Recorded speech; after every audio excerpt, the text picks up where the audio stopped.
எலும்பை கூட ஒட்ட வைக்கும் மூலிகை அதிர்ந்து போன மருத்துவர்கள். இன்றைக்கு சாதாரண தலைவலிக்கே மருத்துவமனைக்கு ஓடுகிறோம். நம் முன்னோர்களை கொஞ்சம் நினைத்து பாருங்கள். அவர்களின் வாழ்க்கையில் மூலிகைகளே பிரதானமாக இருந்தது. அவர்களின் மருத்துவத்தில் முக்கிய பங்கு வகித்த மூலிகை தான் அருகம்பச்சி என்றும் சதாப்பு இலைச்செடி என்றும் அழைக்கப்படும் அறுபதா செடி. இதன் பூர்வீகம் மேலை நாடு என்று சொல்லப்படுகிறது. ஆனால் நம்ம ஊர் காடுகளிலும் திபு என வளர்ந்து விடுகிறது. அடர்ந்த காடுகளில் மற்றும் மலைகளில் இயற்கையாக இந்த செடி 3 அடி உயரம் மட்டும் வளரும். இதன் இலைகள் முருங்கை இலைகள் போல சின்னதாக தண்டுகளில் இணைந்து காணப்படும். இந்த செடியில் மஞ்சள் நிறத்தில் பூ பூக்கும். இவை வறட்சியை தாங்கி வளரும் தன்மையுடையவை.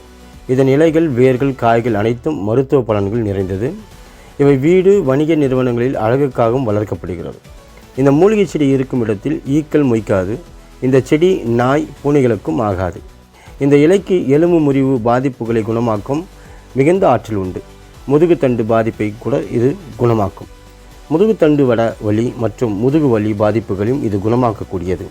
சிறுநீர் கழிக்கும் போது வரும் எரிச்சலையும் போக்கும். சிறுநீர் தாரை அடைப்பை சரியாக்கும். கருப்பை பாதிப்புகளையும் அகற்றும். இந்த இலைகளுக்கு மூட்டு வலியை குணப்படுத்தும் தன்மையும் உண்டு.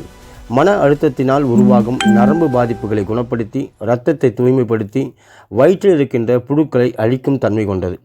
பெண்களுக்கு மாதவிலக்கில் ஏற்படும் இரத்தப்போக்கு பாதிப்புகளை சரி செய்யக்கூடியது. உடல் சூட்டையும் போக்கும். மேலும் அதனால் ஏற்படும் வாத உடல் வலி, வயிற்று வலியும் போக்கும். சுளுக்கை கூட இந்த இலை சுளுக்கெடுத்துவிடும், அதாவது போக வைத்துவிடும். மூலவியாதி, உடல் அணுக்களை பாதிக்கும் புற்றுவியாதி ஆகியவற்றை கூட சரி செய்யக்கூடியது இந்த மூலிகை செடி. சுவாச பாதிப்பை போக்கக்கூடியது. இந்த இலைகளை பூண்டு சேர்த்து நீரில் கொதிக்க வைத்து கீரையை போல கடைந்து உணவில் சேர்த்து சாப்பிடலாம். இதனால் மூட்டு வலி, சிறுநீர்ப்பை அடைப்பு, மூச்சு திணறல் ஆகியவை ஓடிவிடும். இதேபோல இந்த இலையை நிழலில் உலர்த்தி இடித்து பொடியாக்கி வைத்து கொள்ள வேண்டும். அதிமதுர பொடி, சதகுப்பை, கருஞ்சீரகம், லவங்கப்பட்டை இதையெல்லாம் பொடியாக்கி அனைத்தையும் ஒன்றாக கலந்து அதில் சிறிதளவு எடுத்து அத்துடன் பனங்கற்கண்டு சேர்த்து தினமும் 2 வேளை சாப்பிட்டு வர உடல் சூடு தனியும். உங்களை மன அழுத்தம் வாட்டுகிறதா? அதற்கும் கூட சதாப்பு இலை மருந்து தான் மிகச்சிறந்த ஒரு மருந்து. இந்த இலைகளை சிறிது எடுத்து நன்கு மைய அரைத்து அத்துடன் சிறிது மிளகுத்தூள் சேர்த்து தினமும் 2 வேளை சாப்பிட்டு வந்தால் மன அழுத்த பாதிப்புகள் விலகி மனநிலை இயல்பாகும். இந்த இலை சாறை தேனில் குழைத்தும் சாப்பிடலாம்.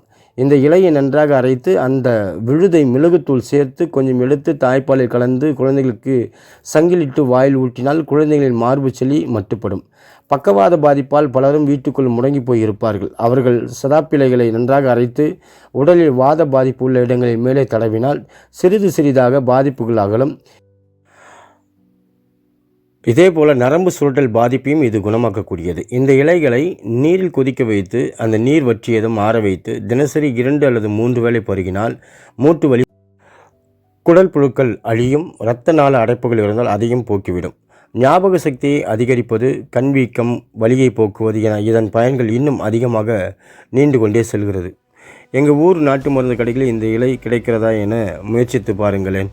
இந்த பதிவு உங்களுக்கு பிடிச்சிருந்தால் ஷேர் பண்ணுங்கள். மற்றவங்களுக்கும் இந்த சேனலை சப்ஸ்கிரைப் பரிந்துரை செய்யுங்க. நன்றி, வணக்கம்.